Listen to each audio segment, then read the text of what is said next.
When you picture mountain climbers, now when we say when you picture, we mean when you imagine in your mind. When you picture something, you're thinking about it in your imagination, okay? When you picture mountain climbers scaling Mount Everest, what probably comes to mind, now comes to mind means thoughts, okay? Okay, I think I can see that. I think I can imagine that. So what probably comes to mind are teams of climbers with Sherpa guides leading them to the summit, equipped with oxygen masks, supplies, and tents.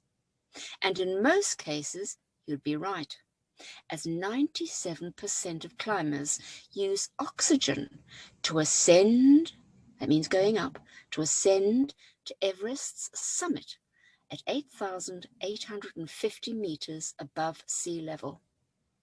The thin air at high altitudes makes most people breathless at 3,500 meters. And the vast majority of climbers, now vast means most of them, and the vast majority of climbers use oxygen past 7,000 meters. A typical climbing group will have 8 to 15 people in it, with an almost equal number of guides. And they'll spend weeks to get to the top after reaching base camp.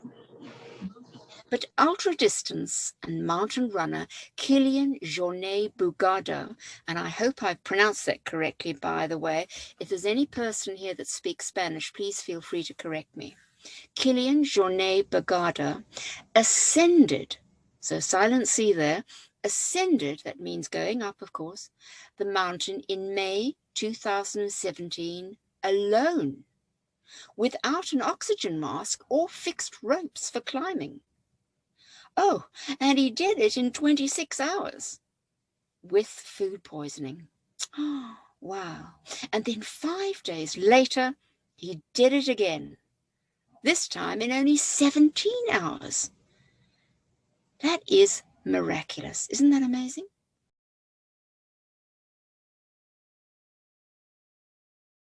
Born in 1987, Kilian has been training for Everest his whole life. And that really does mean his whole life, as he grew up 2,000 meters above sea level in the Pyrenees, in the ski resort of Les de Cerdanya in Catalonia, northeastern Spain. While other children his age were learning to walk, Kilian was on his skis. At 1.5 years old, he did a 5-hour hike with his mother, entirely under his own steam. Now that's a wonderful expression, under his own steam. It means when you do something all on your own without any help. Okay? Under your own steam. No help from anybody else. Okay? He left his peers. Now peers means people that are usually on the same level of whatever it is you're doing. So in a work experience, you might find people in your office are your peers. If you're studying at university, the students in your class, you might say your peers. So usually somebody on the same level as you. Okay, so he left his peers even further behind when he climbed his first mountain and competed, and listen to the stress there, competed in his first cross-country ski race at age 3. By age 7, he had scaled a 4,000er. I don't like that. All right, we'll go for it. 4,000er, and at 10, he did a 42-day crossing of the Pyrenees. Now, the Pyrenees is the mountain range that separates France and Spain.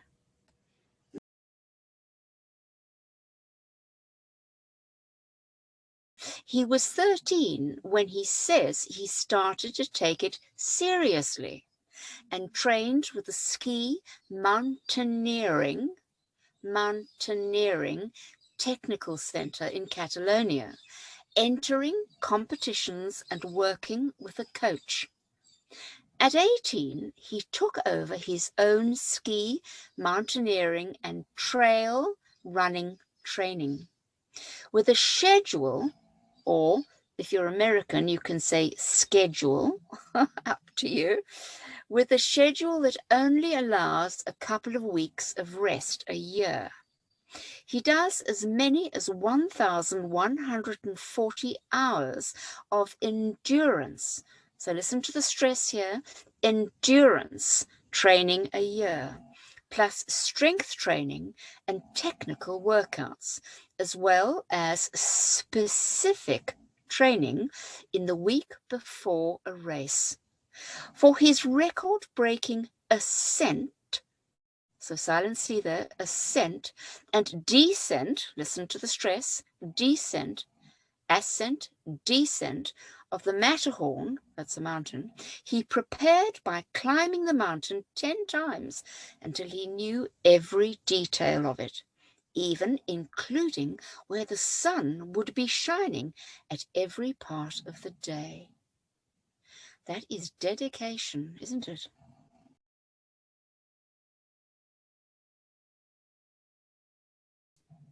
Sleeping only 7 hours a night, Kilian Jornet seemed almost superhuman. His resting heartbeat.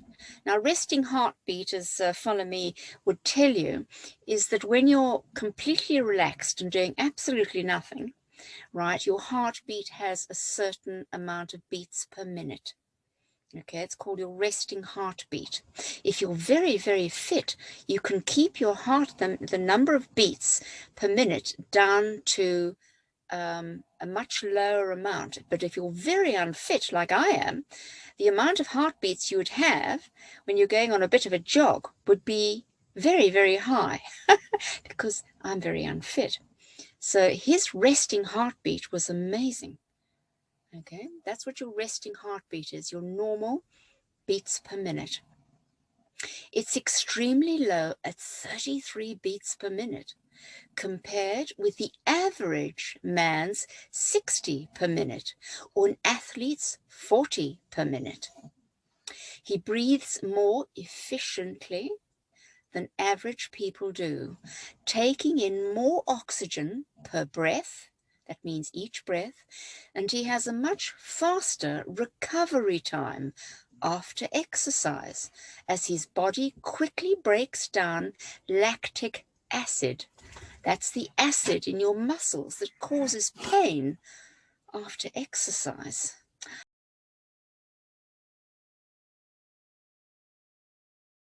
All this is thanks to his childhood in the mountains and to genetics.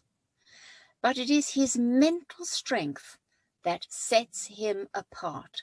Now, sets him apart means makes him different to anybody else, all right? Especially his peers.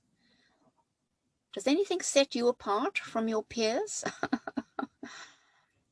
He often sets himself challenges to see how long he can endure difficult conditions in order to truly understand what his body and mind can cope with.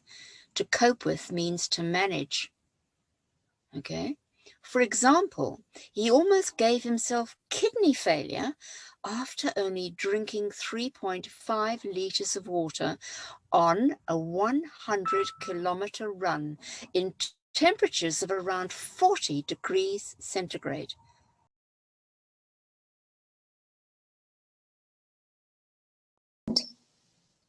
It would take a book to list all the races and awards he's won and the mountains he's climbed. And even here, Kilian's achievements exceed the average person, as somehow he finds time to record his career on his blog and has written 3 books: Run or Die, The Invisible Border, and Summits of My Life.